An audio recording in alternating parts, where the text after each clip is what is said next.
Hello, everybody, and welcome to part two of the Han Solo dissection. I am your host, Mike, and of course, I am joined by Joa. Joa, say hello. Hello there. And of course, we're joined by our very own Han Solo expert. I almost said Xbox. Expert of the Cantina cast, Ted. Ted, say hello to everyone. All right. Hello, everyone. All right, gentlemen. Now we're into part two after our long-winded, part one where we talked about A New Hope and Empire Strikes Back. So let's get into part two. We're going to start with episode 6, Return of the Jedi, of course, and then finish with the Force Awakens, episode 7, if you will, depending on how you want to call it or whatever. So let's get into first off, he's encountered Jabba and he's unable to talk his way out of things at this point. Although he says he can talk his way out of things. So Joe, I want to talk to you first. Let's throw it to you first.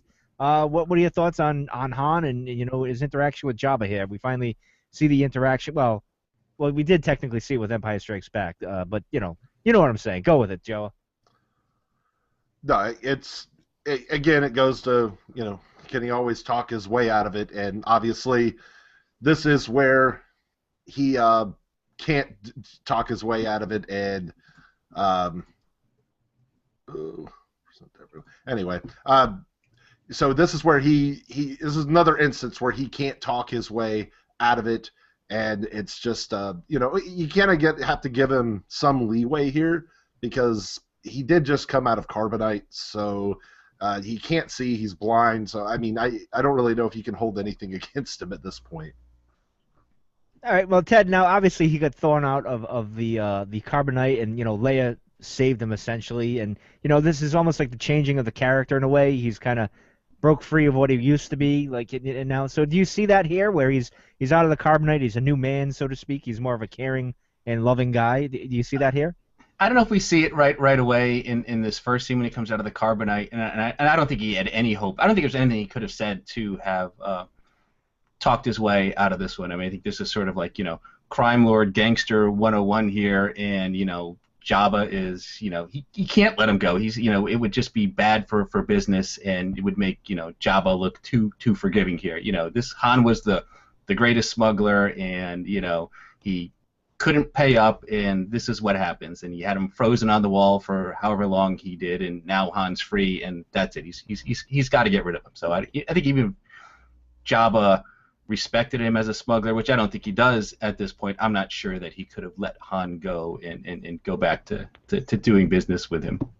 Okay, Joe. Well, what do you think of that? Obviously, he didn't pay Jabba, threw away a fortune, as he says to Jabba, and stuff like that. Why do you think he doesn't respect Han anymore? I mean, he was before when we see him in Empire Strikes Back, he says you were a good smuggler, blah blah blah blah. And now here we are, like it's too late now. So here we go. So what do you think of that?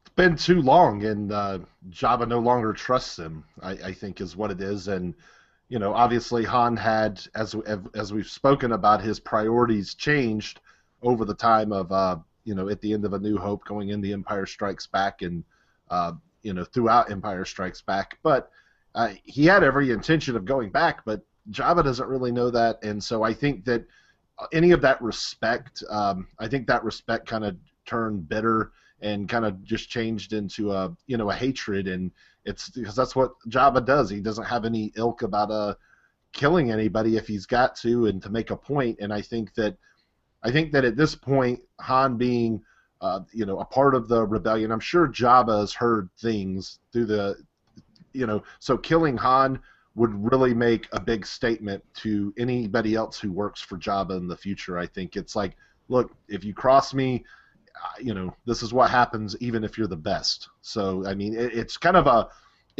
like that. He was a trophy on the wall in more ways than one for Jabba. He was a threat, really, to anybody else who decided they were going to try to double cross him. All right, well, I guess he ran out of uses for him. And again, I think it's those ties with the Rebel Alliance that kind of made him wane. Like, well, I can't trust you, like you said, Joe. So we'll get into, he finally meets up with Chewie again, his old buddy there. He's comforting him, and of course he's got his blind there. And, he's still poking at the Jedi here. He's still like, delusions of grandeur. I'm out of it for a little while, and everyone's got delusions of grandeur, which is probably one of my favorite lines. We went back from last night's show, and we were talking about our favorite quotes. That's one of mine, I have to say, off the bat. So, and he even scoffs at Luke when he says, Luke is reassuring him, it's the same as always, but we'll be fine in a way. He's like, I used to live here, and of course, convenient. You're gonna die here. That's another famous line, and Han's still a sarcastic, funny guy. Man never loses his sense of humor. I got to give him that. So, Ted, what do you think of his poking at the Jedi here at this point? Still, Yeah, I mean, at this point, well, I mean, I don't think he's been in a situation where he feels like Luke has had to come and rescue him. Certainly we saw in The Empire Strikes Back where he was really taking a leadership role and taking charge in trying to keep everybody safe and escaping from the clutches of the Empire. And here he is. They're coming to rescue him, and he says, how are we doing? And Luke says, same as always. And he's like, oh, that bad, huh? He has no faith, really, at this point. It seems like they're going to get out of here. Like, he really doesn't have any clue as to what they're going to do to get out of here. And the fact that he's blind, I think, probably bothers him a little bit, because he really kind of feels like, a little bit helpless here. So, but as far as Luke being a Jedi Knight, he doesn't buy it at all at this point. Is this more of a, when we last, of course, he hasn't seen Luke since he's been frozen. It's about, I don't know, you want to guess like a year and a half, 2 years, whatever you want to go with it. I always go with 2, I guess. I don't know where you guys side on that, but so Joe, what do you think here? What do you think of Han? Is this a case of him not being in control because he's vulnerable at this point? He's blind. Luke, he doesn't know about Luke's abilities at this point. He doesn't know how well he is and whatnot. So what do you think, Joe? Well, as much as we talked about last night and on the previous episode and stuff, it's about the trust. I think he trusts Luke in a way that Luke's not going to double cross me, or he's not going to intentionally do harm to me. I don't know if he has enough trust in Luke as a combatant, even though he gives him the compliment in A New Hope. You're pretty good in the fight, but to being pretty good in a fight and saving everybody from Jabba and all of his thugs is another conversation to be talked about. So, yeah, I think that while he trusts Luke, he doesn't trust Luke, if that makes any sense. He doesn't trust Luke has the situation under control, and so yeah, I mean he his feels abilities. a little bit vulnerable. Yeah, He doesn't trust the abilities of Luke, but he trusts Luke's intentions, but maybe not his abilities. He hasn't seen Luke really do anything. I mean, he saw him blow up the Death Star, but I mean that it was one of the million. It was a lucky shot, and Han knows all about luck, right? So he gave him an assist. He didn't see him in the Wampa Cave. He didn't see him pull the lightsaber to him. He didn't see his training with Yoda.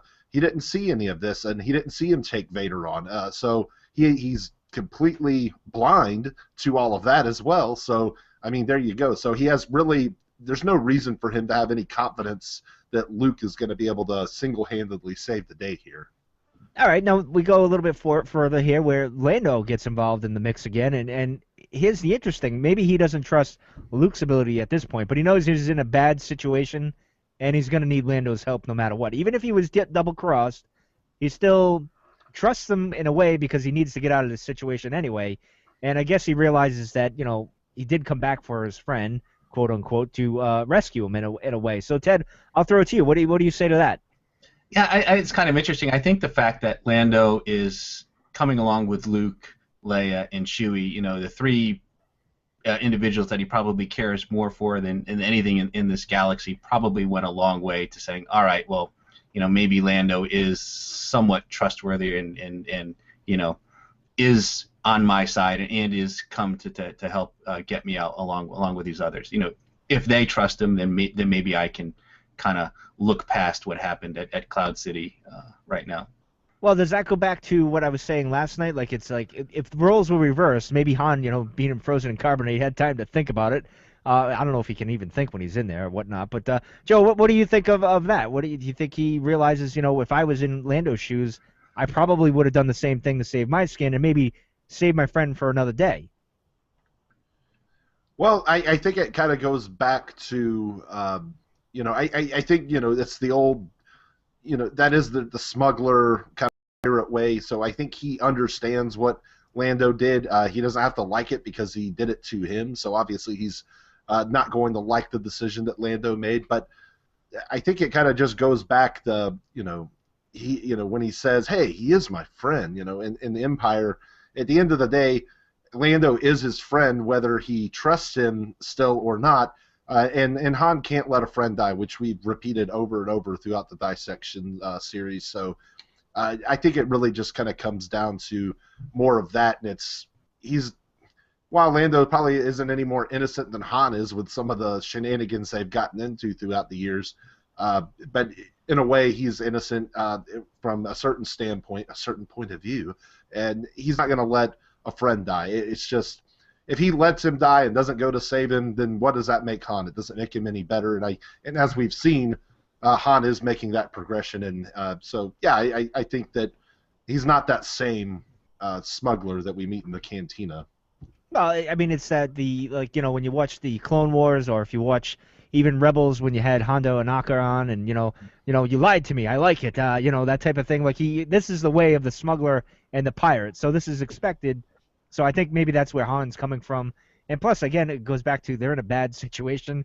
He kind of needs all the help he can get. I mean, he's blind anyway, and he doesn't know about this boy with he wants to be a Jedi, and these Jedi are kind of simple tricks and all that nonsense stuff. So. I guess I could see Han's point, like, all right, I got no choice now. So let's get into with Jabba dead now. Han's kind of free of his debt now, which is nice. I wish that would happen with my creditors. Something like that would happen. It'd be great. We could buy more for the Cantina cast, Joe, and we'd live large. But unfortunately, that's not going to happen for us. So what do you think of this? I mean, obviously he doesn't have that weight of the debt anymore, so he's not always chasing to pay off Jabba and whoever else he's, maybe Conja Club later down the line. But all that other stuff. So he's all in right at this point with the alliance, or is he more all in with his friends? So I'll throw it to you, Ted. I think it's a little bit more of the former there. That I think he is in with the alliance at this point. I mean, I don't know that he feels like he has a world to go back to in terms of that smuggling world. I think he's literally been freed of that, by his friends rescuing him from Jabba. And I think he also, I mean, obviously he was very appreciative of Luke. I mean, he really credited Luke with his rescue, and probably getting a sense that, hey, I'm the one who usually does the rescuing around here, and they don't necessarily need me for that. Perhaps maybe my friends can sort of take care of themselves and maybe get on with a little bit, that it's time to step up and do something else. In which case, because he volunteers to do that strike team to take out the shield generator, but he's doing that by himself. He doesn't offer up Chewbacca, and he doesn't know that Leia is going to volunteer or that Luke's even going to be a part of that. He's not necessarily expecting them to go along with us. This is something a decision and a choice he's making on his own here. Okay, well, Joe, now why would you think Han would do that at this point? Is it more for protecting? What are your reasons for why Han would, at this point, just do it himself, or is that more of the solo guy? He wants to do it himself, that type of thing. And I don't think that, obviously, that's not the case, because obviously he's evolved through these two movies and onto the third one here, or halfway through here. What do you think about him just wanting to go off on his own here? Well, have it form a team without Luke, Chewie, and all his friends, really. Well, I don't know if that was necessarily his intention to do that. Again, I think maybe somewhere deep down he kind of knew Chewie would volunteer. And again, he says, I didn't want to speak for you, So I think that kind of shows a little bit of evolution too. That he says, I'm not going to speak. He's not sending Chewie to do the jobs and pick up the riffraff, to fly around and do the missions. How we talked about on the last episode. So.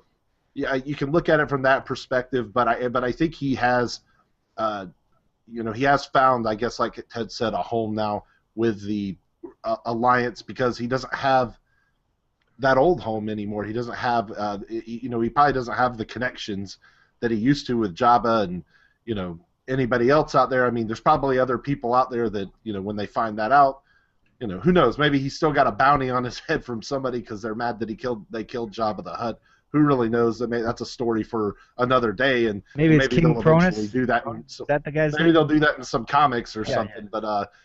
But anyway, so yeah, I just think this is him just stepping up, and this is him being, putting all the cards on the table, because he's still, at heart, he's still the card player, he's still the gambler, and I think it's just him putting the cards on the table. It's like, if we're gonna defeat the Empire, you guys are gonna need me, and I think that's kind of the confidence that he's gotten. And then Lando even says to him, well, leading the assault, and he's like, I'm surprised they didn't ask you, and he's like, well, who said they didn't? And maybe they did lead him. Maybe he just thought he would be better suited.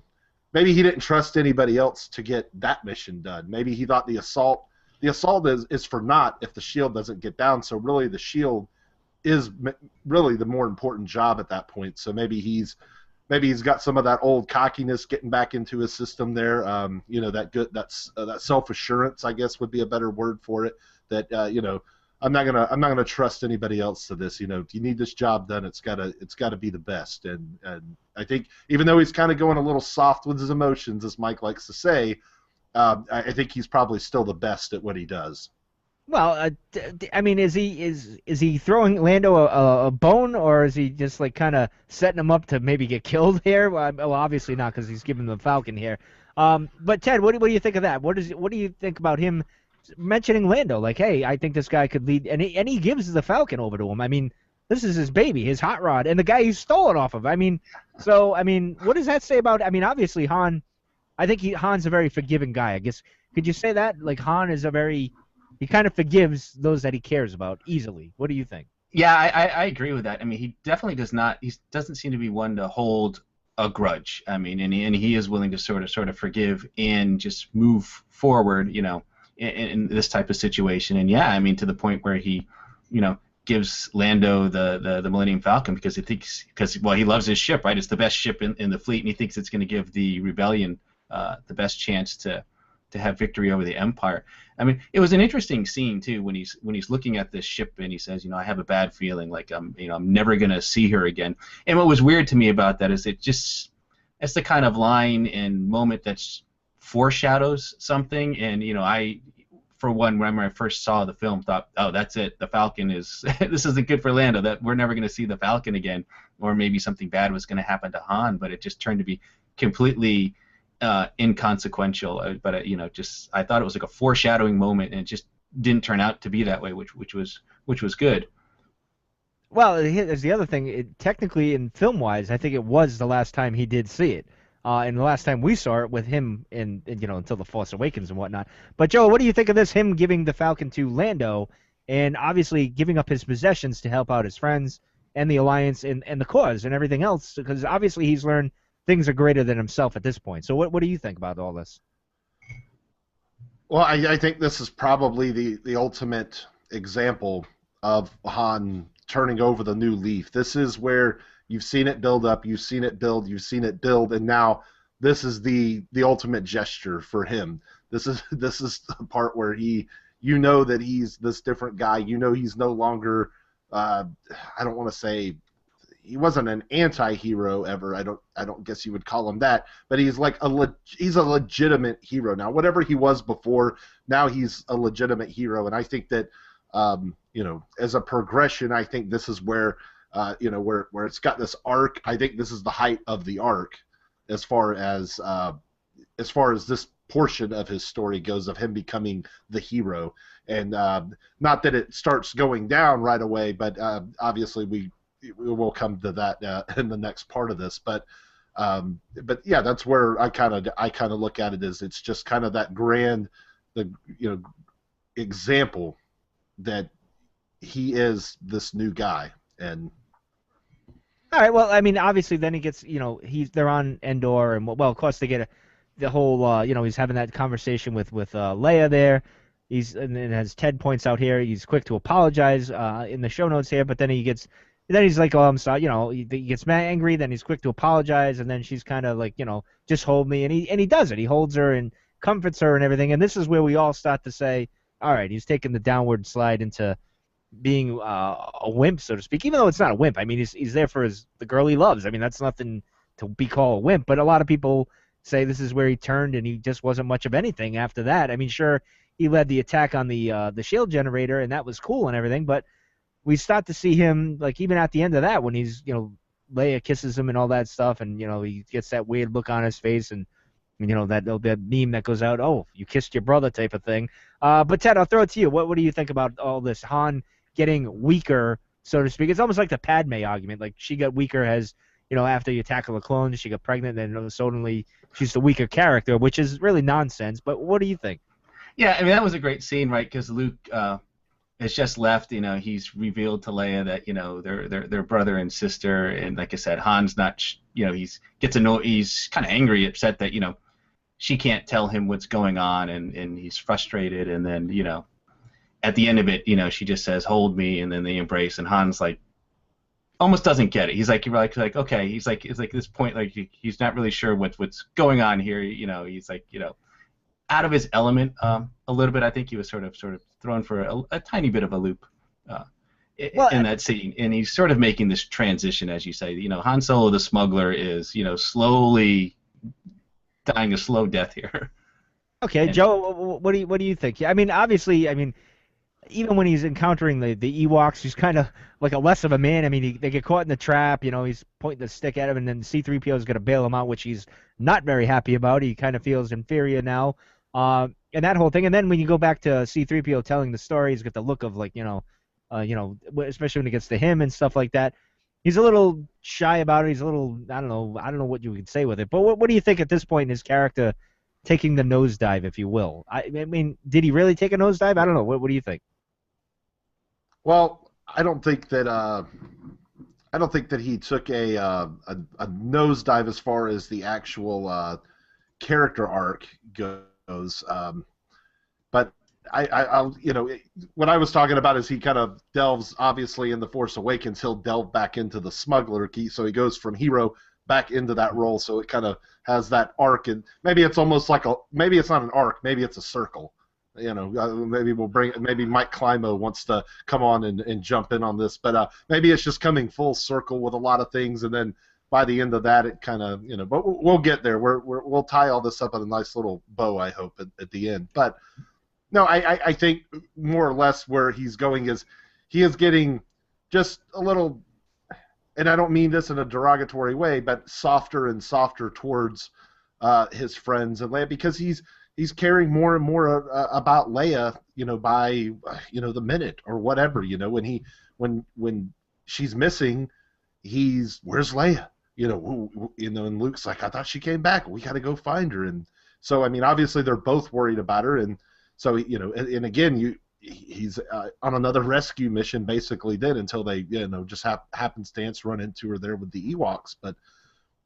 I don't think that it, some people like, when they're, I guess people who are all about this macho stuff and bravado, I guess you could say that you could look at it from that point of view, I guess, and say, well, he's getting soft, or, he's not that same character, and maybe, but I think as a human being, I think he's just evolving, and he's actually becoming a stronger, better human being, and in my opinion, probably a stronger man, because, I think we could, at least I know I can, maybe speak for Mike a little bit, and I know definitely myself, it's hard to express those as much as talking as we do on this podcast. Sometimes it's hard to express those sensitive emotions, to the ones you care about, and at least he's, there for her. So I'm not saying, I don't think that that's weak. I think that that's probably actually makes him a stronger character, but where people come from the weak perspective, I think is just, well, he's just not guns blazing, he's not the Clint Eastwood Han Solo anymore. And maybe he's not, but does that make him a weaker character? I fail to see. I see where people are coming from with it. I just don't agree with it at all. Okay, well, at this point, I'm just curious what you guys would think if you could get into his head at this point, because Luke takes off and he's left with Leia, and of course he's conflicted because he's goes back to that rivalry that they had in A New Hope, because he doesn't know about them being brother and sister here and all that. You get the sense he's a little jealous or aggravated, or doesn't know what to make of his feelings for Luke at this point, because he thinks Luke is cutting in on his girl here, and he's got to deal with that now. So, Ted, what do you think quickly? I'm just a hypothetical here. What do you think? I think about that end scene where after everything's over and Han and Leia are talking, and you talk about she asks about she where she knows that Luke is safe, and Han says when he comes back I won't get in the way, and it's a very mature thing for him to say that he cares so much about her at this point that whatever's going to make her happy, and if her being with Luke is what's going to make her happy, it'll hurt, but he's willing to accept that, right? I mean, he's not going to go toe to toe, or he's not really going to go fight for her at this point. And of course, then he finds out that they're brother and sister, and he's like, oh, and it kind of the light bulb goes off, and he's like, all right, I win. Yeah, all I right. win, exactly. Joe, what are your thoughts, just quickly, if you have any thoughts on this at all? I mean, it's just a crazy question I had. It popped in my head, so. Yeah, I mean, I agree with everything Ted said. He's just, and I think this is just another way of Han trying to kind of coerce feelings out of Leia, because sometimes she's just, well, not sometimes, she pretty much all the time just as stubborn as he is with things. So, I think this is just one of those other ways he's just kind of, how people, and I don't want to, again, the word manipulation always has that, it's a really bad negative connotation to the word, and I don't necessarily mean it in that bad of a way. I mean, but we have ways of, everybody kind of manipulates everybody. You say something because you want to get something out of somebody. You kind of know how to poke and prod them the right way. It doesn't mean you're evil or doing an evil deed. It doesn't mean you're Emperor Palpatine because you're manipulating somebody. I guess I just want to clarify that, but by stating that. But I think that's just another way. I think that's how he kind of manipulates her. He's using his feelings, like, he's almost guilting her, and that's the manipulate. Like, oh well, if he, I won't get in the way, and he's just kind of shrugging it off, and he kind of has that. It's a sad way of saying it, kind of, and then she, well, he kind of does and this all that. So with the Force Awakens, but we'll get that in a moment when he kind of walks away in a sense. But let's talk about him getting into the taking on the his tactics in taking on the Empire. Of course, on Endor, of course, he breaks the stick and he kind of shoots, and that typical guy that he is, he's kind of making it up as he goes along, and things kind of turn out. Of course, he's on the ropes there. He's 1 minute he's got to hotwire the door. They're in there, they're ready to do the things, and then they get caught. It's typical Han Solo, always getting in over his head, but somehow finding a way to get out of it.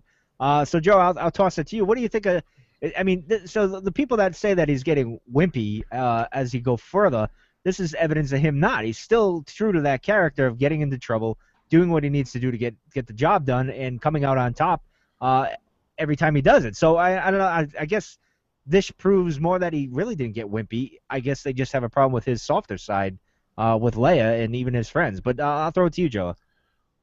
Yeah, I guess anybody who makes that complaint is just kind of they're arguing against the evolution of a character. They're arguing against a character having an arc, and I just leave it as is, because I don't know if those are the same people who say certain things about the new movie, and that's not the forum for this tonight. But so I'll press on. As far as the scene goes, where he kind of comes up with the idea, he's like, "Wait, I got an idea." Again, it wasn't something he pre-planned. We mentioned this a lot on the previous episode. It's just kind of like he stumbles into things. He's going to find a way by the skin of his teeth to get it done, and he's just like, again, a light bulb goes off in his head, and he's just, let's do it like this, because he's like, it broke into a lot of places more heavily guarded than this, and he's always, you're going to run into problems when you're a smuggler. You're trying to break into places, you're trying to steal stuff, or whatever kind of shenanigans he's gotten into in the past. He's had to get in and out of situations, in and out of areas, and so he's, I'm not saying he's ever used this tactic before, but maybe he has, and he's like, hey, this will work. And it's not the first time he's dressed up as an Imperial, so maybe he thought maybe this time that it would have a little bit better of a result than the chaos that it started the time before, and obviously I think that it did. Obviously, it worked out well for them. All right, well, Ted, what do you think of that? And of course, the little furball helped him out in the beginning there, taking off on the speeder bike, and things got better for him. Again, he's adapting to the situation. I think the only other character that adapts so well is maybe Palpatine, if you could. But what do you think, Ted? Yeah, no, I think this is the perfect operation for him. I think he feels very much at home. He's right in his element with secret entrances, back doors, and all of these things. So he's putting together, like I said, the things that the experience he's gained from being a smuggler.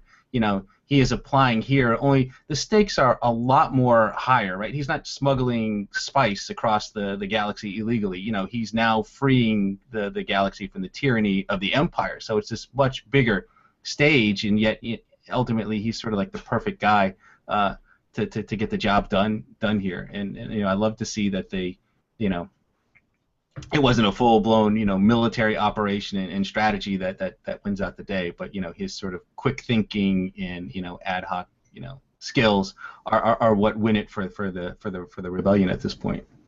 All right, well, that's fair enough. I mean, of course, I think the Ewoks kind of helped him quite a bit there. And I think he actually got a little more respect for the Ewoks, I have to say, when they stole the speeder bike. That's what I'm going to go with. But, all right, well, let's get into Leia and Han at the end there. As we talked earlier, Ted, you touched on, they have their kiss, and he has that moment, and, he doesn't want to get in the way, but then he finds out, And then, of course, at the end, we all get this image in our head, oh, it's going to be happily ever after. They're all together in the group and dancing the Ewok dance there, which was horrible, but it was the 80s. We can forgive it. So Ted, what do you think of here? I mean, what are your thoughts on them? We thought it was going to be happily ever after, but apparently it's not happily ever after. Right. The very first article that I wrote for you guys at the Cantina Cast was called Broken Heroes, and it just sort of examined this. That, hey, if we're going to fast forward 30 years here, and we're going to enter a world and a galaxy that's in turmoil again, that there's going to be good and there's going to be the cast of the dark side and evil, and if that's the case, then something had to go horribly wrong, and it was going to involve Luke, Han, and Leia. That these guys, my premise was, they were very good at saving the galaxy, but maybe they weren't so good at running it afterwards. So yeah, it did look like we were going to get the whole happily ever after, and obviously, as we see in The Force Awakens, that wasn't the case at all. Okay, Joe, what are your thoughts on the happily ever after? Things look great. We just freed the galaxy, so we thought. And to Ted's point, maybe they're good at maybe saving the galaxy and others, but when it comes to their personal lives, and I don't mean to throw everyone in here, but Han himself is kind of in that Skywalker motif of maybe my personal life just is just crappy. I always tend to, like when I'm trying to smuggle into something, things are going to go awry, and somehow I kind of make it out alive, so to speak. So what do you think, Joe?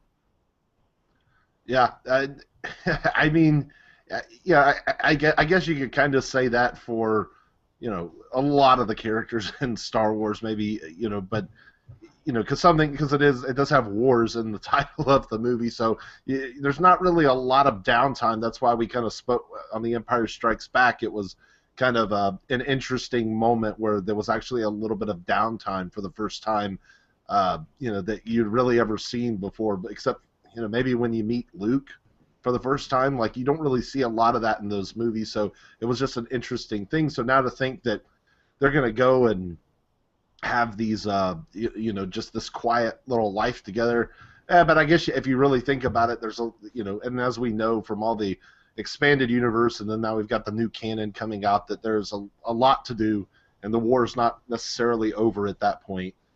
And well, no, because speaking of that, and you read the comic Shattered Empire, I mean, the next day they're going out and attacking a Imperial base just to, do their thing there. So it didn't really stop. It wasn't, it was one night of fun and celebration because the main part of the Empire was defeated, the Vader and Death Star and the Emperor.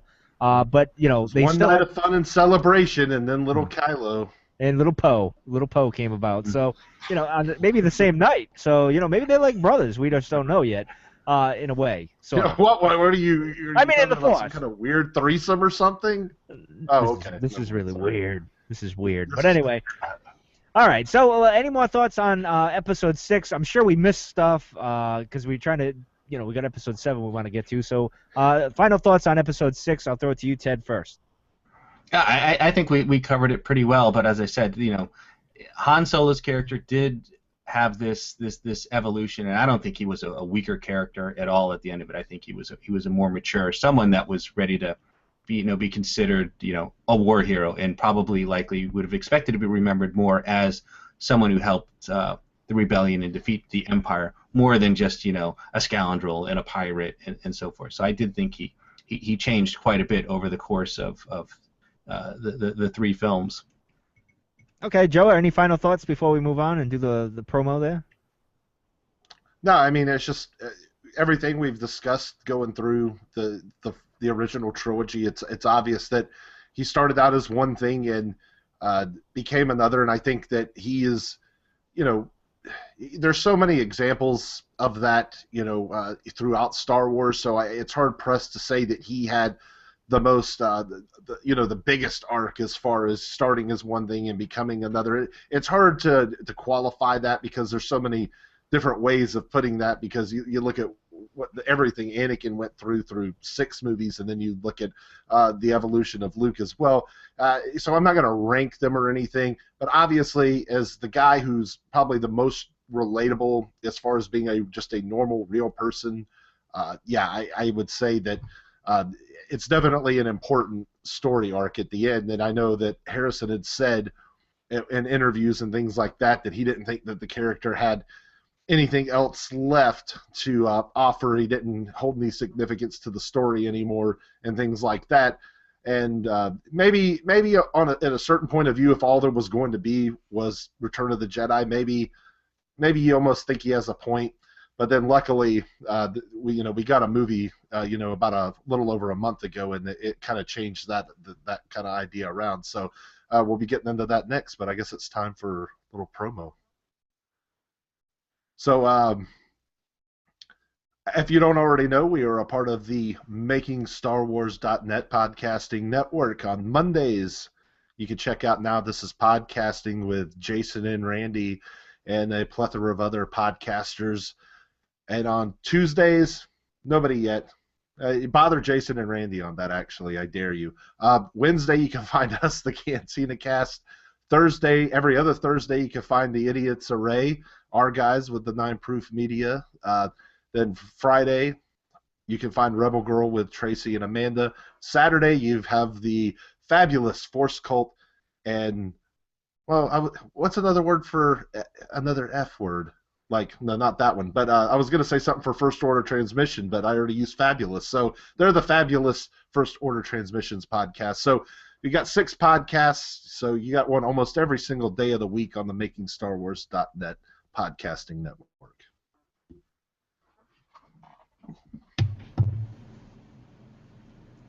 All right, and we're back from our little break, and now we're going to get into the episode 7, The Force Awakens, which I think is probably the most significance, obviously, with Han Solo. We've seen the most growth, and there's and again, Joe, it goes back to what you said just before we took our little break there.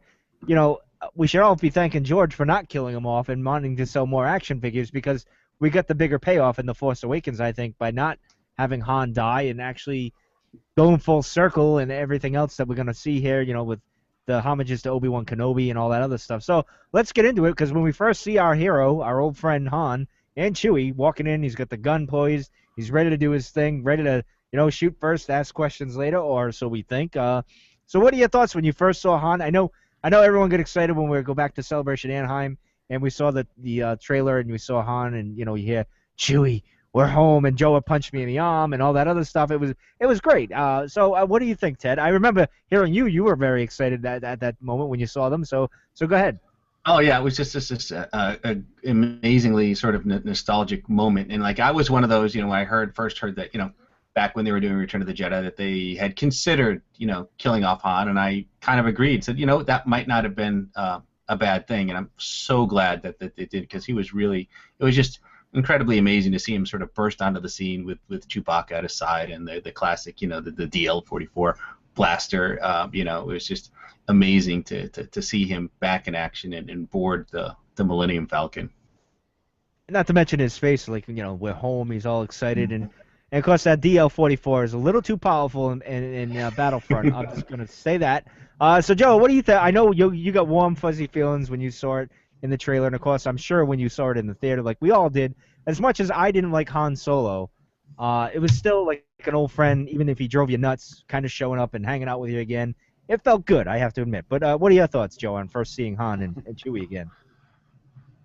Yeah, I mean, just going back in, obviously the Anaheim thing, that was, obviously, I guess in the movie it wasn't as crazy, because I don't know, my emotions were so swimmingly everywhere during the movie. It was, I really did. I could feel you know how they have the expression about, you know, a wide-eyed kid in a candy store or whatever.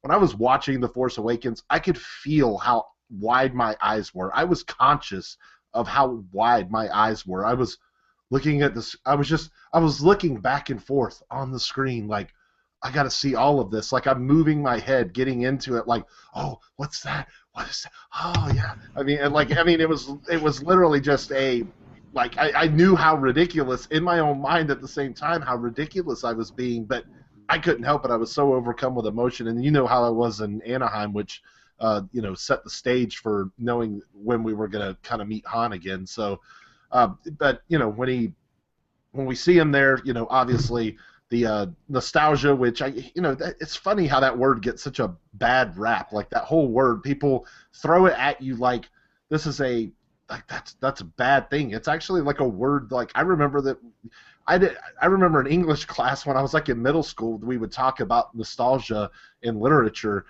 and the problem was they never defined the word. So for the longest time, I didn't know what the actual definition of the word was. It was just there's nostalgia in this story. I was like, you know, I'm in middle school. I'm like, what does that mean? So I don't know. Maybe I was just dumb back then. But you know, I guess my point is that word gets such a bad rap, but it's actually like a descriptive word that they use to describe literature and these other things. So we throw it around like the prequel haters, this, that, the other. So I guess I'll just leave it at that. That was my initial feelings, and overwhelmed, and I'm getting overwhelmed now. Sorry. All right, well, let's get into, he comes across Finn well, before I do that, he's checking out the Falcon. He goes over to the side panel where he was in A New Hope, and flipping the buttons and everything. He's checking things out and making sure his girl is okay and still can function and everything. And of course, he runs into the Rey and Finn and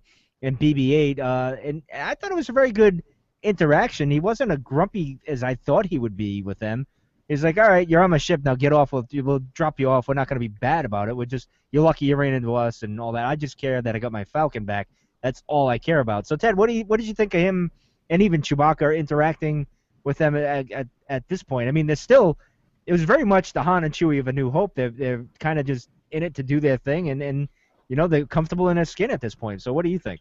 Yeah, and I just want to say, there was a moment in there, too, where Han is standing in the cockpit all by himself, and he's got this grin on his face, and I thought it was just so genuine that even the first time I saw it, I couldn't tell if it was, well, it was. I mean, it was Han, extremely happy to get the Millennium Falcon back, but it also looked like it came across as Harrison Ford being very happy to be playing Han Solo once again. I mean, I really couldn't tell the difference in that moment. It almost looked like a behind-the-scenes picture at that moment. But that just proves how good of an actor he is, because he want to do it. I'm just kidding, Ted. I'm just busting. No, it's good. Yeah, what did he say? No, I got paid, right? In an interview, he jokingly, But he says that about Indiana Jones, though, too. So, and we know how he feels about that character. So he's just a jokey Jokerton. So anyway, sorry, go ahead. Yeah, but no, you're absolutely right about the interaction with Faye and Rin and Rey and Finn. And excuse me, he's not, like I said, he just wants to get him off his ship, and he's happy to get his ship back, and that's it. It's like, hey, thanks for bringing it to me, and now let's good luck with whatever you're going to be doing for the rest of your life. I've got work to do here. He's definitely back to being a smuggler again, and as we see, it's exciting. I was happy to see it, but at the same time, I always felt like he's regressed a little bit from where he was at the end of Return of the Jedi, and I was very anxious to sort of see, well, why is he back doing these things that he's doing? It's great. I love seeing him, but, I was also at that moment, curious as to what happened to drive him to this point in time. Okay, Joe, what are your thoughts of, the interaction with Finn and Rey, and even BB-8, of course? He really can't stand droids at all. But, even like at that moment when he was looking at the Falcon, you're right, Ted, there was that moment, and I agree with you. You can't tell if it's Harrison reminiscing of, like, this is where it all started for me, and, or if it's Han Solo saying, well, this is my old friend, this is it, this is my baby. And it's almost like a final goodbye in a way. I mean, I know it's a happy moment, but it's like, it kind of seems like, oh, well, this could be well, it obviously was, kind of in a way. But, Joe, what did you think? Yeah, I mean, I kind of felt like he he wasn't trigger happy. He could have just opened up and just opened fire and killed them right away. So I don't want to say that he's completely regressed because he wasn't shooting first. So I mean, he hasn't completely gone back to whoever is in possession of this ship is my enemy because I want my ship back. He could have very well felt that way, and he doesn't care, and he could have just shot them both right there and been done with it, but he didn't, and he was willing to just kind of shoo them away basically, and it was just kind of when he says I used to be Han Solo, that was I think that's exactly what we're talking about. I mean, it's he used to be, and really what does that mean? Like, is that obviously that's something older people say. We've heard that line before. It's nothing new in cinema and probably even in real life. It's a famous line. I mean, I'm sure it's been quoted in 1,000 movies before, but it does have a lot of what we've been talking about. He used to be the war hero, and maybe he used to be the greatest smuggler. At that age, he's probably not the greatest smuggler. He's still probably good. He's still got the facilities, but it's kind of like Ted made the sports reference last episode, so I'll make one. It's like Peyton Manning now has all the smarts to get it done, but his body just doesn't do what his mind tells him to. He's got everything upstairs to do it. It's just his body just won't do it to the point that it used to. And so Han is obviously not in his prime, so he used to be Han. So, and I'm sure maybe Peyton Manning will say that when he's 70 years old. So they say, "You're Peyton Manning. I used to be, kid." So. Well, no, even Dan Marino was like that when after he got hit with the Patriots, those dirty cheating Patriots, and his neck wasn't the same. He just couldn't throw the ball the same, and that was it. That was the way it goes. Your body just mentally. That's the shame about it. If you're a quarterback, you got it all up here and all that, but your body is just not where your brain is now, and it's kind of frustrating. I have to admit. I imagine Han Solo is the same way. But Ted, what do you think of that line? Because that was an interesting line. I wanted to bring this up, and I'm glad you mentioned it, Joe. I used to be. What is that? Is he at that point? I'm like, what is he getting rid? He doesn't go by Han Solo anymore. He just gives him some name like, "Hey, I'm Fred Rondo. How you doing? I used to, I just smuggle," or that type of thing. What did you think of that? I mean, his son does the same thing. He doesn't use his name. Well, I don't know. What do you think? Give me your thoughts. Yeah, I mean, my initial impression was this was just a typical witty, funny quip on the part. That's something that Han Solo would say. I wonder. I'm beginning to wonder too what he meant by that when he said "I used to be." Is he thinking about being a smuggler, or is he thinking about the life that he walked away after Return of the Jedi, and maybe that's is that how he views himself? I mean, I still think he's a very, very good smuggler. Maybe he doesn't have the physical skills, but I mean, you look at the job that he's on hauling these Rathtars. He's doing it for whatever it's King Prana or whatever the guy's name was. I mean, Finn hears that they're Rathtars on board, and he's scared to death because he knows of this big massacre that happened someplace in the galaxy. He asks Han, how do you smuggle Rathtars? He's like, well, I used to have a bigger crew. So, I mean, in that sense, you say, well, maybe Han's not the nicest person still. I mean, obviously, the implication there is he lost a bunch of his crew to these Rathtars, but that's just the nature of the job. And it goes back to something I said in part one, where I said I think he's a great smuggler, but not necessarily a good businessman. And you see that here, right? I mean, he's probably getting paid a lot of money to haul these Rathtars, but he's kind of hedging his bets here, and he's like, well, if I get paid X amount, he's spending the money before he gets it, so, and he's borrowing from these gangs, the Kanja clubs and the Guavian Death Gang, and he's basically, anticipating he's going to successfully deliver these Rathtars, and he's just getting himself into all sorts of trouble from a business sense. Well, he's kind of outsourcing the smuggling in a way. He's got the freighter, yeah. And he had a crew, so in a way he's outsourcing. Maybe he's a little smarter when it comes to the work-wise, but when it comes to business, not so much. And of course, he gets back into the Guavian Death Gang and then the Concha Club, our favorite club of all. I would even join them because it just sound cool. And they don't even speak basic because they think it's insulting. But Joe, what do you think of that? Him at this point, like the guy from the Guavian Death Gang, I forget his name off the top of my head, but he says you've swindled like everybody. It's over. Like this is almost like and I took it as an interpretation like your time is up in a way because you've done everything you possibly could.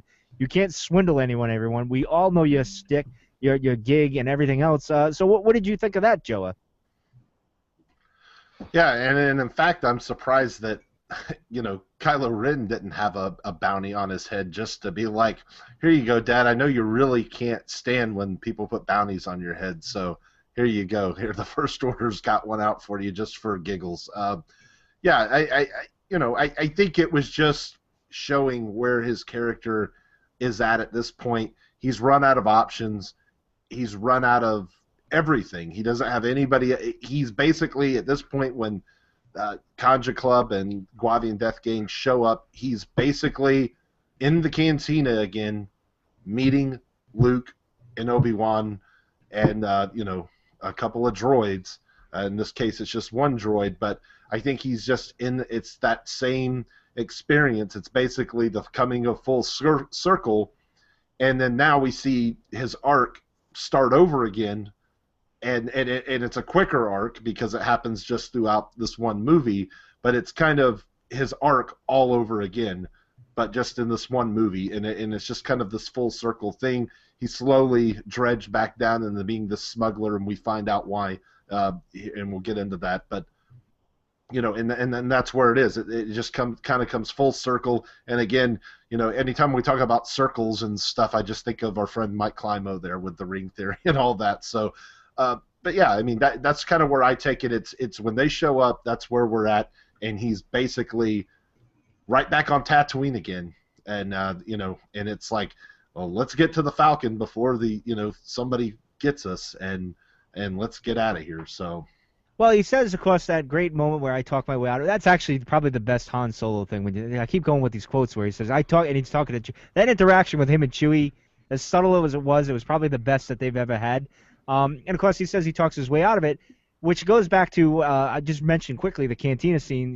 Even with Greedo, he tried to talk his way out of it. Of course, he blasts. He always thinks he's talking his way out of it. But then it's kind of like, oh, well, maybe he did try to talk his way out of it, and he didn't shoot first. But then you have the scene where the Rathar is chasing the guy. He grabs the guy and throws him in it. So it's almost like, well, he could go either way. I guess when you look at it, at the end of the day, he'll either shoot you first or throw you in the Rathar. He'll do whatever he's going to do. He'll talk his way out of it, and that's Han Solo right there. He does whatever fits the situation. I guess at the end of the day, we could take it and look at it that way.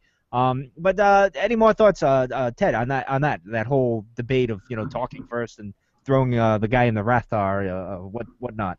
Yeah, I mean, I think what we're just seeing here are moments of sort of classic Han Solo. I'm not, he wasn't going to talk his way out of this. I don't even think Chewie really thought that he was going to be able to talk his way out of this one. Almost like he was just,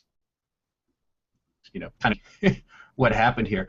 But I just want to go back to something that Joe said. I liked what you said, Joe, about sort of coming full circle, and this is the arc starting over again. I think the big difference between here and, say, A New Hope is that Han really doesn't want much to do with this. He just wants these guys out of his life. He doesn't really want to get pulled back in. It's sort of this case where maybe he feels like he's done with the past, but the past isn't finished with him in any way, shape, or form. But, I mean, he really doesn't want to take these guys to Alderaan, so to speak. He wants them off his ship, and he wants to kind of move on here. Well, he's been there, done that, and it's time to move on. So we'll get into the only I guess you could say it's the Han Solo Awakens, so to speak, here, because once Luke is mentioned, he gets that look like, oh, and there's a lot of admiration when he mentions Luke and he talks about Luke. You can see there's a half smile on him. He's reminiscing of things, and he's a bit of pride that he actually knew Luke and considered him a friend, like his best friend in a way. But what do you think, Joe? I'll throw it to you first.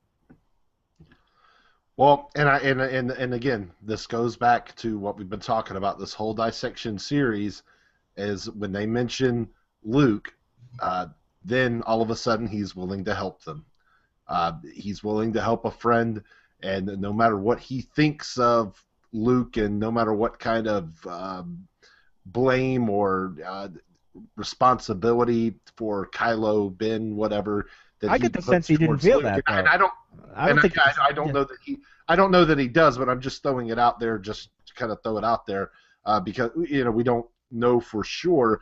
But even if he did have any resentments there, the mention of, hey, we can find Luke, he's willing to go along with that, because once they do that, there's no more asking for help. He's all in. He's like, yeah, you wanted help, you're gonna get it, and he's all in. He's asking to see the map and everything, and yeah, when he hears Luke, he's like, yeah, I knew Luke, and it's very poignant. It's emotional to hear him react that way, and again, we try not to go into the technical side, but just the great acting performance that Harrison did at that point, it was very moving, just one simple line. I mean, it has no context, but it has all the context in the world if you know the story and you know everything, and you're assuming kind of where things are starting to unravel here and going forward as you're watching the movie for the first time.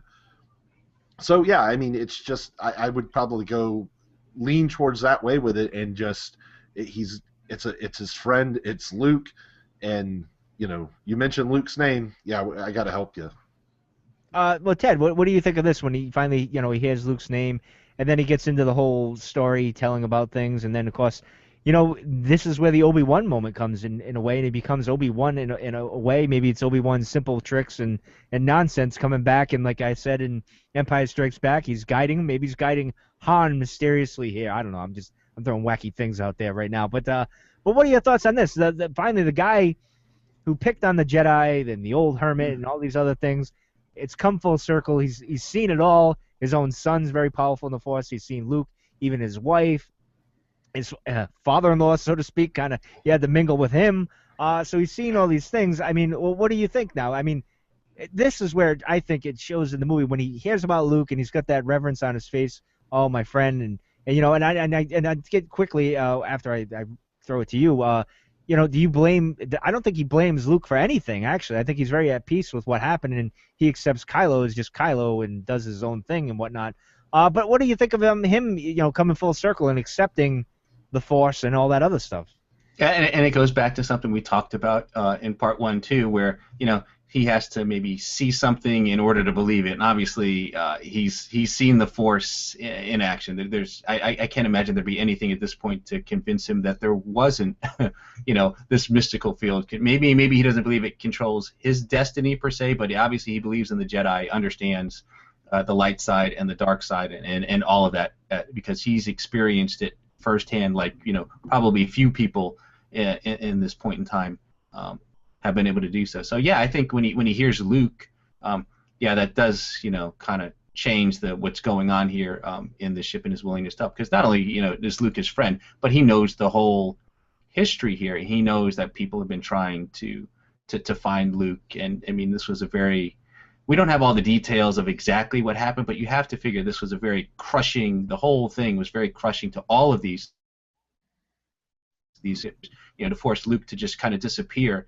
And for someone like Han, who sees what Luke is capable of at this point, to see him kind of give up, maybe, it's like it has to be very demoralizing. So maybe he still feels like there's a chance at some hope, and he knows about the resistance, obviously, but he's not involved.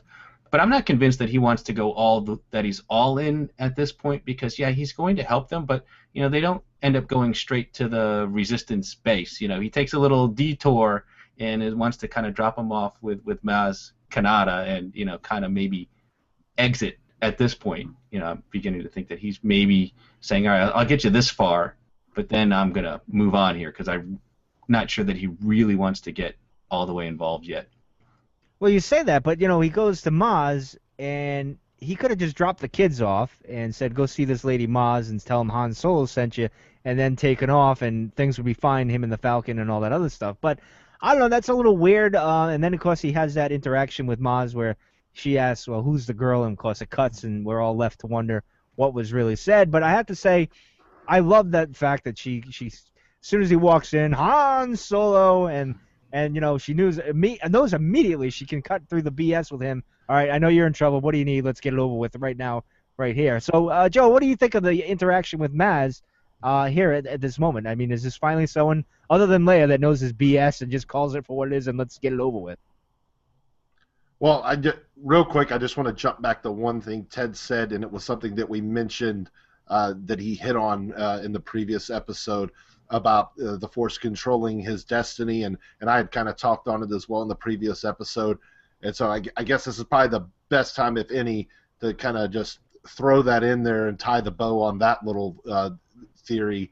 Is that I think that the whether the Force controls his destiny, I think the Force took him, at least in what I don't know how to explain it, except a whirlwind of this that basically led him on to the path of the rest of his life.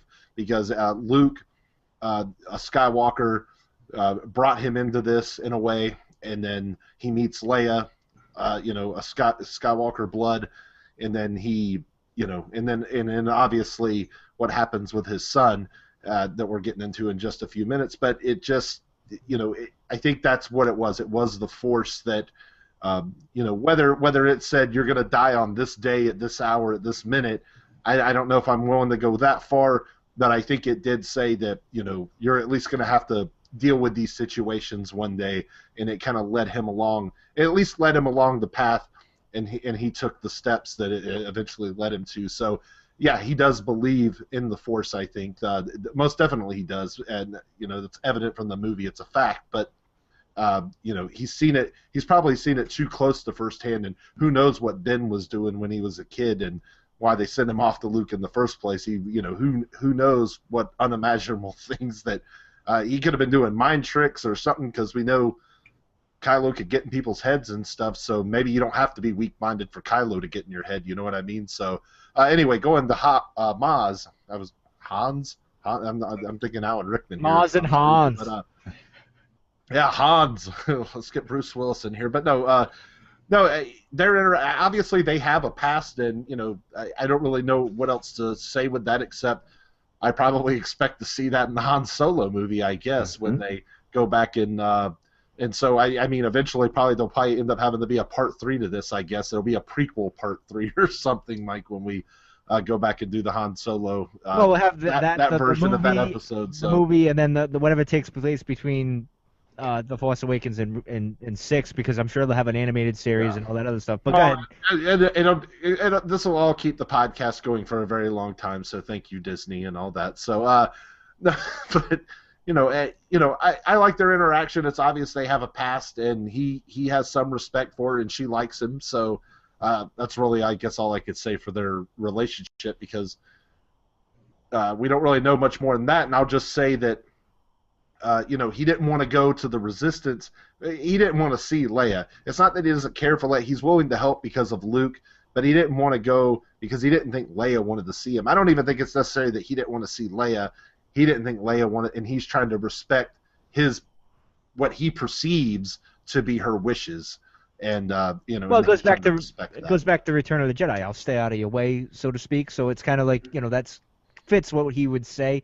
But the interesting thing with Maz, and we'll move on from here after this, Ted, I'll throw it to you, is she says you're right back in it. You can't avoid this. You got to get back into it. The Force has kind of brought this upon him, and he may be struggling with that, but I think he accepts it after a while. So, especially after when Maz's castle's attacked. So, Ted, I'll throw it to you. What did you think of this right here, where she's calling him out on it? Like, you can't avoid it. You got to get back into it. Yeah, I mean, I think it's like, what was the Godfather thing? Just when I think I'm out, they pull me back in, and maybe it's the Force that's pulling him back in, but it's exactly what's happening. And I think he's a little bit reluctant. He doesn't really want to get back into the thick of things. I mean, it was, whatever happened was hurtful, and it took him a while to get over it, and he was probably felt comfortable out there smuggling again, and now here he is. I mean, he goes to Maz because I don't think he's trying to avoid seeing Leia, whether it's because he doesn't want to see her. I don't know. I think Joao made a good point that maybe he believed that Leia didn't want to see him. And then, of course, we had the attack on the castle, and he sees Kylo Ren, walking off with Rey, and he's just frozen at this point. I mean, he almost doesn't know what to do. I mean, it just probably brings back this flood of memories, but he doesn't intervene. He doesn't try and stop. He's just, stunned at this point. It's almost like he's forgotten, tried to put all of this stuff behind him, and now it's all just coming up to the forefront again, and he's slowly, realizing and coming to grips with the fact that he's going to have to deal with all of this now. Well, it's almost like he saw a ghost when he saw Mhm. Kylo, and I didn't even have this in the notes, so I'm glad you brought it up, Ted. I can't believe that I actually left this part out because, Well, he yeah, doesn't I really always think react to Rey being taken. He kind of is like, "Yeah, I about. know, kid," and he just kind of brushes it Well, off. because That's what I, because I think he's so overwhelmed by his internal reaction to seeing his son, and it's not that he doesn't care that Ray has been taken. I don't think I don't oh, take I would that from agree. him Yeah. at all. He's just like, yeah, I get out, yeah, I know, whatever, like. And because he probably knows there's nothing you can do about it. He's like, trust me, I've tried to shoot at one of those guys before. It doesn't end too well. So, so I take it like that, and he did freeze, and Kylo didn't even have to do it. And we saw Kylo do that maneuver several times in the movie, and I did in the video game they call it force stasis or force freeze, which is what I was calling it, and somebody brought up that it should be called force stasis, which is from the old video games, so from the Knights of the Old Republic stuff, which probably actually sounds a lot better as force stasis. But either way, Han was in stasis without being actually with the maneuver not even being performed on him by seeing his son, and because I think he considers his son to be dead in a lot of ways, and not you know maybe it's just a figurative thing, but when he sees it Well, it's literally almost like happening in front Kenobi. of his eyes. Well, it's almost like Ben Kenobi, like saying Anakin's dead. He's all more machine now than he is man. It's kind of the same thing here. Like he's kind of accepted and moved on. It's only Leia that kind Oh, of convinces him. is that Han wanting to remember the part of his son that he loved, and he's trying to compartmentalize that, Oh, I think so. Yeah, and yeah. he doesn't want to accept that his son was this boy that he knew up until the age of whatever we assume about 15, and then now I see him here and I've heard about the horrific things that he's done and I know what he's become. It's just easier to separate them as two different people, and he can love his son, but at the same time he's dead. And so it is like literally and figuratively at the same time seeing a ghost. Like he doesn't know how to handle it because he's tricked himself into this manner of thinking. I think is what we're talking about here, because it's not a real way of thinking. Even the way Obi-Wan describes Anakin, it's not a true way of thinking. It's not the way you should. And as we said on the Kylo Ren psychology, Obi-Wan would be the worst therapist ever anyway. So Yeah, don't take that guy's advice. But well, then we'll get into Han and Leia meeting up with each other for the first time in it seems years, who knows how long. Uh, and obviously there's a bit of tension. Well, there's a bit of like happiness for a moment. There was that whole moment there, and things didn't get dark until he says I saw him, and that type of thing, and we go from there. But well, Ted, I'll throw it to you. What are your thoughts on their first interaction since who knows when and how that went? Of course, it was funny. Same jacket, although new jacket, which it was actually. It He was had a new jacket. yeah, he had a vest back in the day. But go ahead, Ted. What do you think?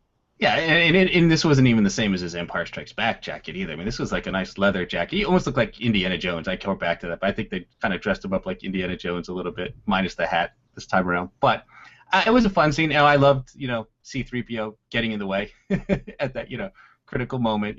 That was in Han, just like, but yeah, I mean, and if you had any hope or thought that, hey, this was going to be a big reconciliation, so to speak, that maybe they find a way to get back together, you kind of, that sort of went out. I felt like that went out the window very, very quickly, that we weren't going to see, Han and Leia kind of, mending fences in that sense. But it was just probably good to see them. I mean, we don't know how much time has gone by since they had last spoken to one another. But, I think, when he tells her that, he doesn't wait very long, before he tells her, hey, I saw our son, and I felt maybe he says that just because it was true, but as a way of, almost breaking the ice in something, it's that's something that they would, both have very, very much in common at this point, and sort of a reminder as to probably what drove them apart, to some degree. Okay, well, Joe, what did you think of their interaction? Obviously, it was a while that they've seen each other, and it wasn't what the happy ending that we saw in Episode 6 here. So, what did you think? And especially, was it surprising that Han just mentioned Ben right away? Was that surprising, or he? Well, I guess he kind of cuts to the chase anyway, right? Yeah, I mean, it's hard to. I guess at that moment, I mean, if you're going to look at it from the technical aspect of the movie, we already know that. Well, I think that was just more for the layman fan that was in the theater that kind of doesn't know, like, because they're probably wondering, well, you just said he's Han Solo's son, but then he's Darth Vader's grandson. Like, and some people probably, I mean, I know it's hard to imagine, but there's probably some people out there who probably couldn't connect the dots to say, oh, well, it was Leia's son too. So I think that was just kind of one of those things, like to introduce the character, just the way Lor Santeca says Kylo Ren's name at the very beginning of the movie, so the layman knows what his name is, because when is anybody else going to say his name for a long while in the movie? Just one of those ways of doing it. So anyway, getting away from the technical aspects and going back actually into the character and the interaction there. Yeah, it's hard for me. This is one that I really don't have a beat on. Really, it's just I guess maybe at that point there's nothing else left to say, and he just is like, hey, you know, this is what is, and they're after, the First Order's on the move here, and I know you're in the Resistance, and you're trying to do what you've always done, and our son is right in the thick of this, and you should know that our son is going to be, we're at war with our son, basically, is I think is what the point is. Well, it's interesting because he says, "I've seen our son," so obviously he's seen him in the getup. Like, he's seen that image of him in the mask, and because he had the mask on and the getup, and he's carrying Rey. I mean, how would he know otherwise? He may, you know what I mean? So obviously, he must have seen him somewhere. Well, they have the HoloNet. I mean, well, it's that's basically true. like television and Star Wars. So I mean, like they have. I mean, there's mentions in the books and stuff of there's holovids. Yeah, but how does he know he's going by but Kylo Ren or whatever? I don't know. I'm just throwing it out there to throw it out there. But anyway, I don't know. I think it's just one of those things that, like, we're meant to assume that he's probably just seen it on the news, like in the Star Wars news. Like, I mean, I'm not trying to be funny. I think that's probably literally how that type of thing. Like, I think that's probably literally how he knows who Kylo Ren is he's seen the picture up there, and I don't know. I mean, do you think that he's come, like, that he have a 15-year-old boy version of that suit already made, like when he left and said, "I'm running away from home, Dad"? Like, I don't know, maybe. I don't. So. Fits. I mean, as we mentioned with the psychology of Kylo Ren, the man does have his problems. Oh, could you imagine if he threw a tantrum on the Falcon? Yeah. Right. That's what the real beef was. He trashed the Falcon. It was like, all right, kid, you got to get out of here. That's it. That's no more. He put him in an escape pod, and he landed on Snoke's back porch. Exactly, and that's what started it. Snoke started grooming him. All right, anyway, enough jokes. But. All right. So, well, let's get back into, obviously, the tension strikes back, as it's put in our notes here. And yes, the Han and Leia that we knew in Empire Strikes Back is back, really, when they're in the base, Takodana. They're going back and forth, and don't say the Death Star, which was kind of funny. So what do you think of the tension? Obviously, it's very much a mirror of it's almost like Han's character is going through all those stages that he did in the first three movies, all in this one movie, like, real quickly, so to speak. So, Ted, what did you think quickly? Yeah, I mean, this was like a pivotal moment too. This interaction between them, because I think at some degree, part of the issues that Han has. I mean, yeah, sure, he's come to believe in the Jedi and the Force and all that because he's seen it firsthand, but that's not his arena. And so, and he would ever probably willingly, let Luke train his son, and then, when things started to go bad and his son, Ben, Kylo turns to the dark side, this isn't something that I think he feels like he can handle. Like, this is something, this is Jedi business, if you will, and this is something that, really Luke understands, and it's really going to be, Luke's the one who's got to figure this out and solve this. And so when Luke goes away, I mean, I think that was a big reason why he sort of gave up. And it's Leia who reminds him and says, Luke is his uncle, you're his father. And she sort of really kind of plants that seed in his brain that, you have a power that, nobody else in the galaxy has. And if there's any hope for our son, and she believes that there is, that, it may very well, come from, this father-son relationship. Why she doesn't feel like her as a mother could get to Kylo, I don't know. But I mean, she sort of plants that seed in his head and sort of makes Han realize that, hey, maybe I can do something here. Maybe there's an opportunity for me to redeem everything, if it comes to that. Well, we'll save that Leia part for the Leia dissection in August, Joa, with why she didn't go and all that. Well, she's all committed to the thing, and maybe she couldn't even face that.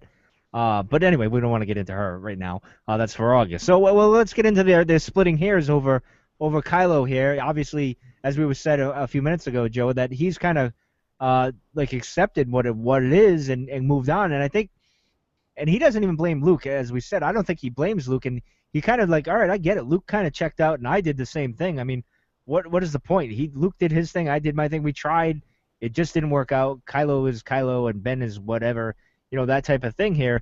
But what do you think of this whole interaction here? I mean, technically, Han was right at the end because he couldn't do anything to save Kylo. So, in a way, you could say he did. But before we get into that whole scene, well, just throw it to you, Joe. What did you think of the argument or splitting hairs here with Kylo? Well, I think the whole thing where Luke is a Jedi and, you're his father, I think this goes back. She has to remind him of this. She has to tell him this. I don't know if it's even a reminder. I think she has to tell him that this is where you hold some influence. This is where you hold some power. And this goes back to what I've been kind of talking about the whole time with his vulnerability and his insecurity. He doesn't think he can. This is somewhere where he's not confident at this point. This is where he's being very vulnerable, and so this is where I'm going to tie this and that little theory that I brought up in part one into a nice little bow. This is where he's completely vulnerable, I think, as a character, and again, I think he shows it a little bit later, but he's vulnerable, he's insecure, he's like, what can I do? He's not confident. He doesn't. I don't know if he's not confident because he has these feelings towards Ben and he's too much Vader in him, or it's because he just doesn't think he can bring him back. He doesn't think Ben doesn't love me enough to come back for me. Maybe he thinks that. Maybe he thinks that way. I mean, it's a sad thing to think about, that you would think that my son doesn't love me. But you probably think that that's probably crossed his mind if that's not actually what he believes. So it's some heavy hitting stuff when you start getting into it, because he's, what else really explanation is there for what we saw on film? And, obviously I don't know, maybe obviously we know Han means something to Kylo, even though he says that it doesn't. He does. But Han has to even question whether my son loves me or not. That's some heavy stuff, and I guess I'll just leave that point at that. All right, Ted, any final thoughts on them splitting hairs over Kylo before we go into? I want to get into Han's willingness to join the Resistance in a way, or at least help them out and go and take off and all that stuff. But you know what? Give us your final thoughts on Han and Leia splitting hairs, and then jump into the whole joining the Resistance to help out there.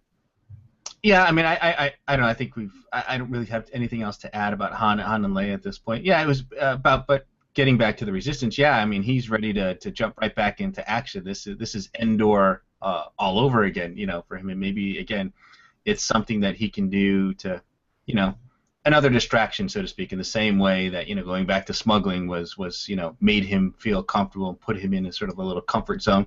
Well, this too, helping out here, and he's been there before. It doesn't take long. He's like, so it's bigger. No big deal.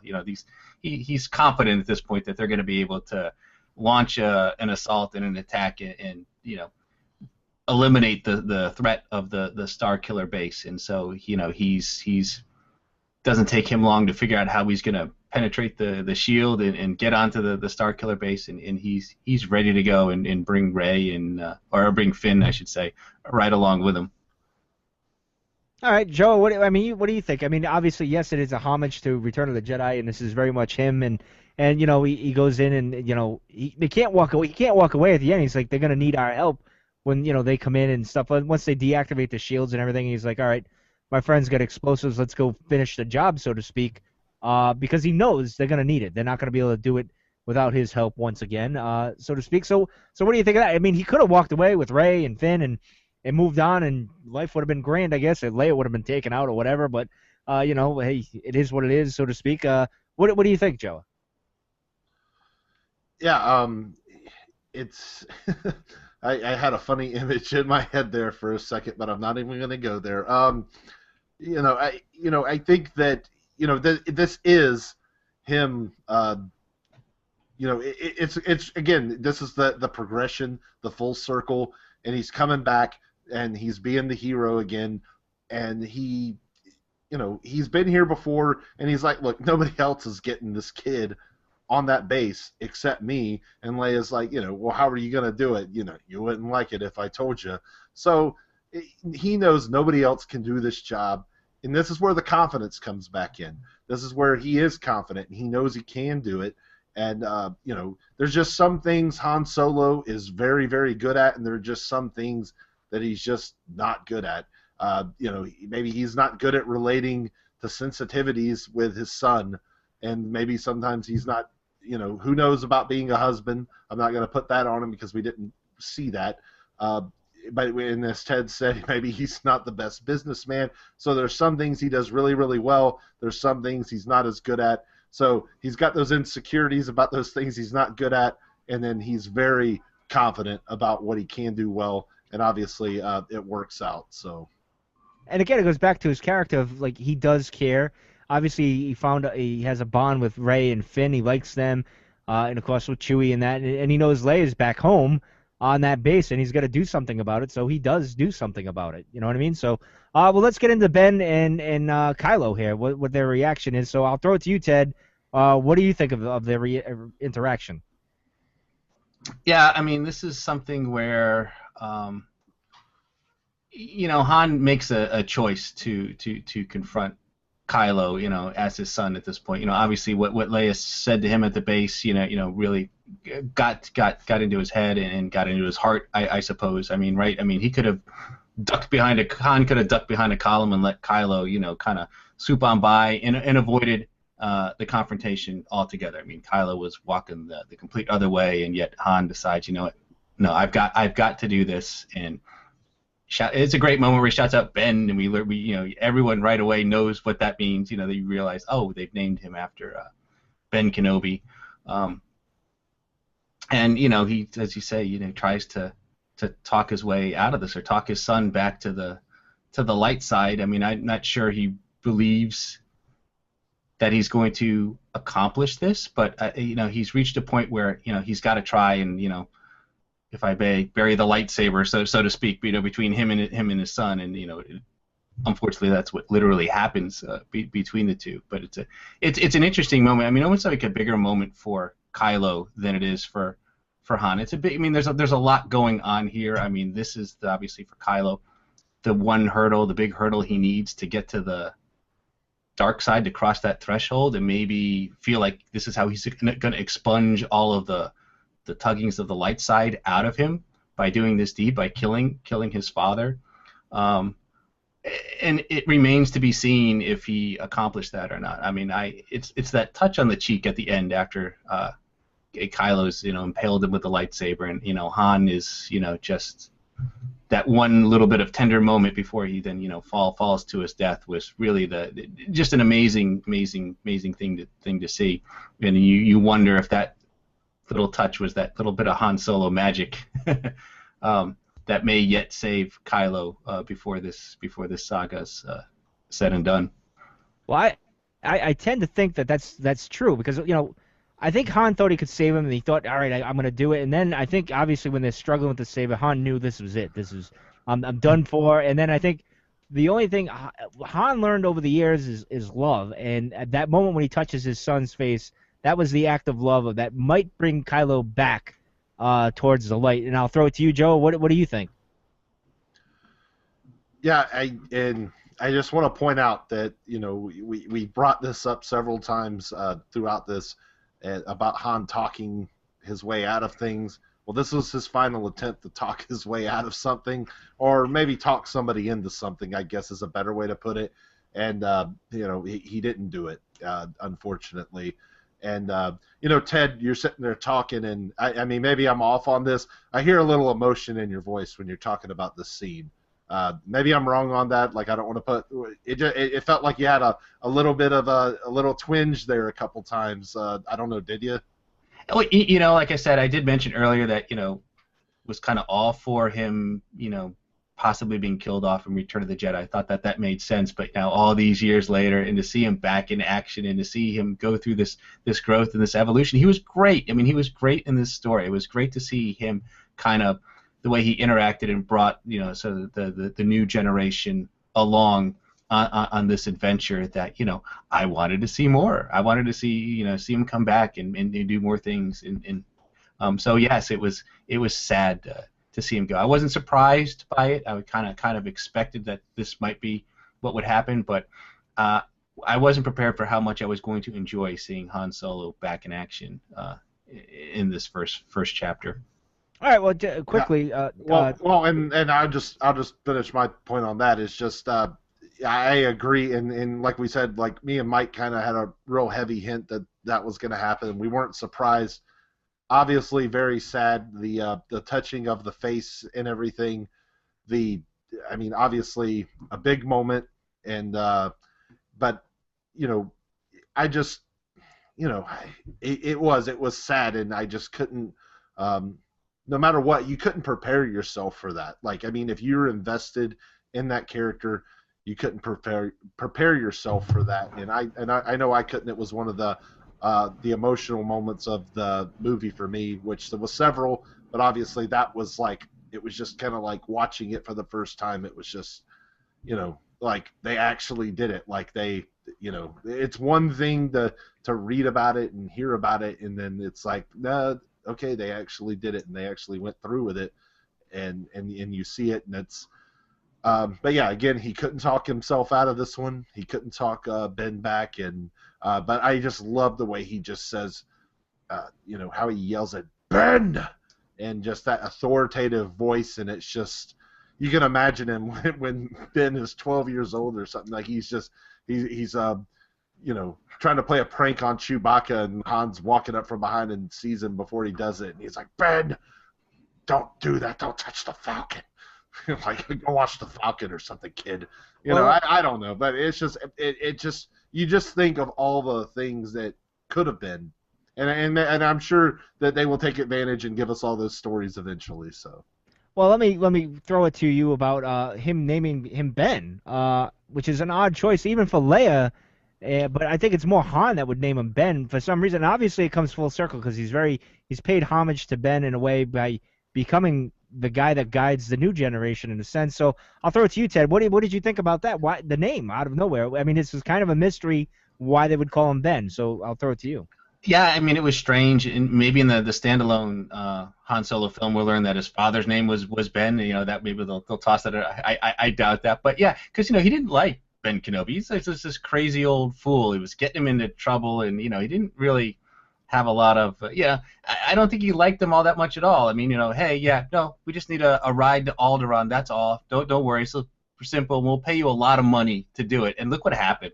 I mean, it's just like talk about more than what he bargained for. So I even after all that, I'm not didn't get the sense that Han was going to be a big fan of Ben. So I don't know how much of that was Han's doing, or Leia, or something that did he do it for Luke? I'm not really sure. I thought it was an odd move for Han, and I'm not really sure I can pinpoint why he would have perhaps chosen that.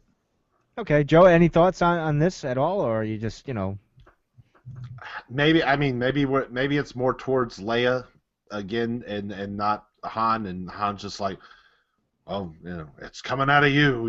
You can name it whatever you want. I don't know. Maybe he's just kind of had that attitude about it. I don't know. Not that I would have that attitude, or I'm saying that Han does have that attitude, but who knows? I mean, it's just kind of, maybe people make agreements like, if we have a girl, I get to name it. If we have a boy, you get to name it. I had that kind of agreement with in the past and stuff. So, Well, let me ask you this: it's just that kind of thing. is it more of like we couldn't name him Anakin, we're not going to name him Luke, and well, Ben was kind of a representation of the light side. Maybe maybe that'll be good luck, and stuff. So we'll name him Ben, because Ben was the. Could have named them Bail. I mean, come on, there's plenty of other names in the galaxy. So I don't know. I don't know if it was just more for.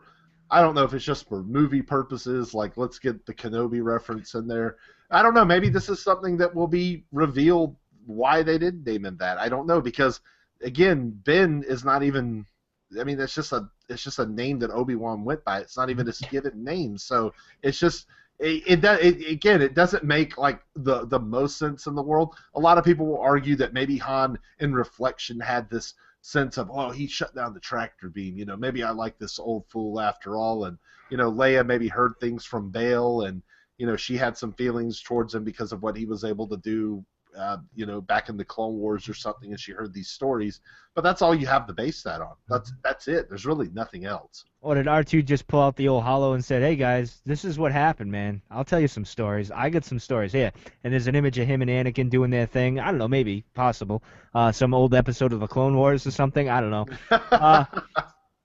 But anyway, well, let's talk about Chewie. I've been holding off talking about Chewie and Han's relationship for the most part. I mean, we mentioned it on part 1 to a degree, but I think after Ben impales him and Chewie has his moment of, well, I just saw my best friend for all these years just get impaled by his own son, who I probably watched and hung around with when he was a kid and had some fun times, just impale him, and then Chewie kind of loses it. But he does.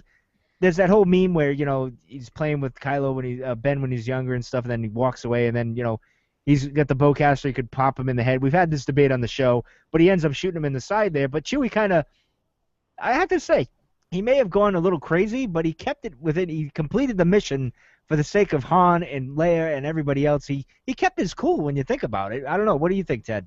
Yeah, I thought about this too. I don't know that I'd say he kept his cool. I mean, because he didn't even hesitate. I mean, the moment that this, he sees Han die, I mean, he takes his crossbow, takes aim, and boom, pops him right away. And he knows, I presume he knows who this is. This is Han's son, and you've got to think that if, this is not something that Han would have approved of him doing, but that just shows you the loyalty that, Chewie has towards, his friend Han Solo. I mean, so this was obviously just such an emotional thing, and that was his immediate reaction, was just to take out that mighty crossbow of his and just pop him right in the side like that. So I was kind of a little bit surprised by that, to think about that, but that was his reaction, but kind of understandable at the same time.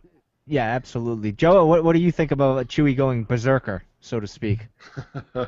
Well, he's just like he went in closer, ripped his arms off, and then he would have really been closer to Darth Vader, just like he wants to be. So, I think that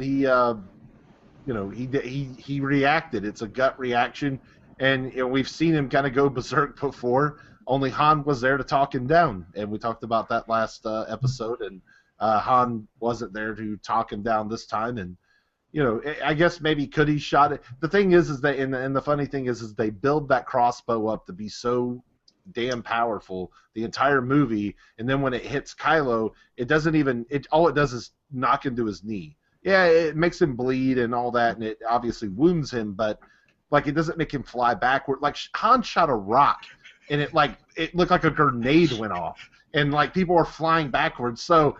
Like, I don't know, is the Force protecting Kylo, or is he got some kind of a Force shield up? I don't know, because then you kind of have to start making things up as a fan there, like why Kylo didn't just do 3 backflips off of that, that catwalk and fly off the side himself. So that's where I kind of take that, and but Chewie, I mean, it's the loyalty to Han, and I think obviously he did know who Kylo was, because he's not just gonna.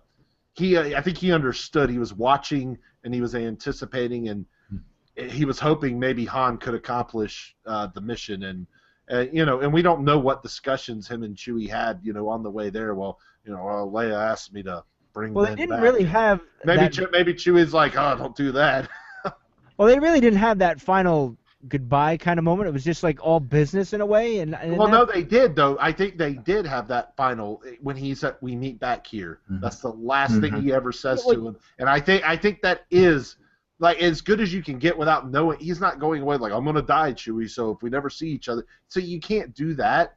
I think it actually is. It was a very good kind of last goodbye for not knowing I'm about to die, and he said, "We meet back here," and I think there's no other better way to put that. Like they did that perfectly. They executed that to perfection.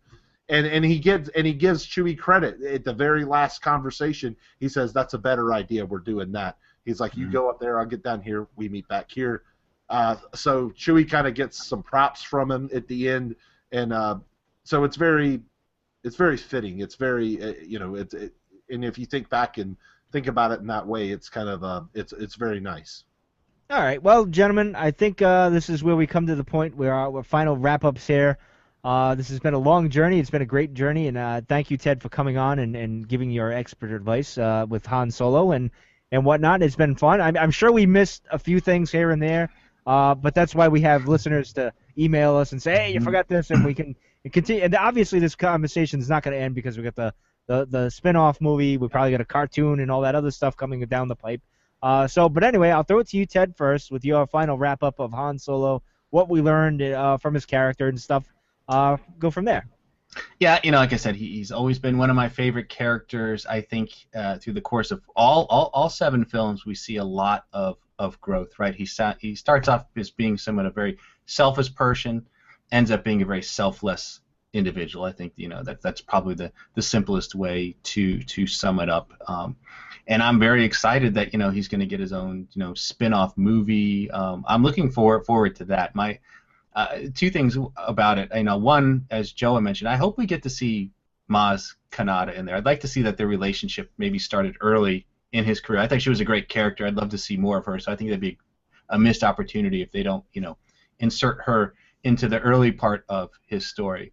But by the same token, I hope they don't do it like one of these Ferris Bueller day off kind of thing where all the events happen in one short period of time from winning the Falcon, rescuing Chewie, the Kessel Run, dumping Jabba's spice. One stupendous day, his whole career happens all in one. I'm concerned that they might try and squeeze all of that into this one story here, and I think they can do better than that. But yeah, he's just an incredible character. Loved seeing him in The Force Awakens. Thought the story that they brought to him in this most recent film was just absolutely perfect, and sad to see him go, but appropriate within the context of what they accomplished here. Well, of course, we'll see him in a vision, and Joe will get all upset because it's a vision and whatnot. Right. He'll be a Force ghost, right? Maybe that's. Oh God, I would walk out of the theater so fast and just ask for a refund if I saw him come back as a Force ghost. Well, you say that, but I have my little wrap up. I'll throw what I want to say. But Joe, go ahead, take it away, sir. Yeah, I think what he brought to Star Wars was that realism. He wasn't the wizard with the magic. He wasn't the important princess or senator, and he wasn't the youth with all the potential. He was just kind of like the normal, everyday guy, just trying to get by in the universe. Day to day in his life, and he had real problems. He owed people money, and obviously that's something we can all relate with, or at least most of us. And obviously the stakes are a little bit higher for him than most people because he had a bounty on his head and people are coming after him and trying to kill him. But in the end, it's a very relatable story. But I think that because he interacted with all of these characters, he interacted with the crazy wizard. With magic, he interacted with the princess. He interacted with the powerful youth, which was Luke Skywalker, and he interacted with all these. It made us feel like we could interact with them. So I think that's kind of the important part of Han Solo and why Star Wars resonates with us. So I think that Han Solo and Harrison Ford is just as much an important part of Star Wars as any other actor or character or anything else out there. I think that he brought something to it that probably nobody else did, and in a way nobody else could have. So it was just great to see the 4 films that Harrison Ford participated in these, and what he brought to that character and what the character brought to Star Wars, and through that what Star Wars has brought to all of us. So obviously Han is a very emotional subject for all of us, so, or for most of us anyway, excluding Mike. But other than that, yeah, I mean, that's kind of where I look at the Han Solo character, is just, and he has one of the great story arcs, and then it, full circle and comes all the way back around again. So yeah, that's Han Solo for me. It's a mouthful, but that's Han Solo for me. That's Han Solo. Well, I'm going to say it's a fitting end to a great character, and to see where he started, the rough and tumble smuggler, gunslinger, cowboy kind of guy, the badass, and skeptic and all this other stuff, and come full circle, and then that touching moment with his son, one last "I love you," and he's thinking of Leia. That in the book, he's thinking of Leia, and then he falls into the light, and the star is born, and the light is kind of, in a way, returning to the galaxy because of Han Solo. When you think about it, there's a star that's born. Maybe this starts a chain reaction with a bunch of things. We find Luke and all that other stuff. So his death has a lot of meaning. Is it a sacrifice? I don't know. I like to think that he kind of wanted to live. But I think he knew his time was up at that moment, and that's the way it was. And he was very much at peace, I think, at that moment of things. Yes, I think he just accepted things, and he accepted his son for who his son was, and he still loved his son, even though he was a dark side guy. Even though I don't think he's completely dark and all that other stuff. But that's for another show on another day, Joa. And with that, please tell them where to like us, find us, and all that other good stuff, sir. Yeah, we really want to get the YouTube stuff going, so check us out on youtube.com/c/CantinaCast and subscribe to us there, and get feedback with us there. Facebook.com/TheCantinaCast, at The CantinaCast on Twitter. Get audio-wise, iTunes and all the players, all the podcast players, and all that stuff out. You can find us pretty much on all of them, unless there's one I don't know about. I put us on all of them. So, but leave us reviews on iTunes especially, or any other one that you listen on. I mean, we appreciate all of them. So do that. It's awesome. We appreciate all the feedback we get on Twitter all the time. Especially in the last little while, Mike, it's absolutely overwhelming. It's amazing. So we encourage that feedback to keep coming in. You can get it Mike at thecantinacast.net, and I'm Joa, JOAO, at thecantinacast.net if you want to email us personally. And and again, we're a part of the MakingStarWars.net podcasting network, so check out all the other great podcasts on that. And I'll just say this, will be on the Google Play Store soon, Joa. That's one thing. But, that's more down the line. But, Ted, quickly, promote whatever you want to promote real quick before we take off. All right, yeah, so if anyone wants to follow me on Twitter, my Twitter handle is @TheBrewHall. And also, feel free to check out my blogs over at the Cantina Cast. I blog, the 4th and the 24th of each month. And, in fact, my next blog, which comes out in February, if you want to carry the Han Solo discussion a little further, I think I'm going to do an article about Han Solo and The Force Awakens called, Growing Up or Growing Old, and we'll just look at some of the things we've discussed here today, but maybe just in more written form and flesh out some of these ideas a little bit more. Excellent. Pick up where we missed off and all that other stuff, because I'm sure we missed things. So, again, thank you, folks, for listening to us. We went a little bit long, but it's Han Solo. Of course, it's going to be long. With that, thank you, everybody, and we'll catch you next week.